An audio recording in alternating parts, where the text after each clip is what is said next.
एका मुलाच्या बोटावर हे जे केमिकल पडलं त्याचं बोट कापायला लागले.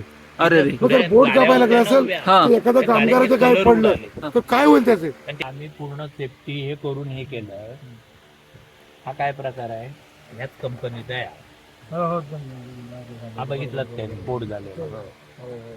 आज सकाळी कुठे स्फोट झालेला, हा स्फोट झालेला या कंपनीचा मी प्रकार. तुम्हाला व्हिडिओ पाठवतो. ह्याच कंपनीचा स्फोट झाला कधी झाला? सकाळी 6 वाजता फेब्रुवारीत झाले. ते सकाळी आज 6 वाजता इकडे कुठे आणि त्यांनी काय केलं माहिती हा. का? गाड्यांचे जे कलर गेले हा. लांब 1.5 किलोमीटर हा. ते सुद्धा त्यांनी भरून दिले. एका मुलाच्या कंपनी किती लांब बोटावर हे जे केमिकल पडलं हा. त्याचं बोट कापायला लागले.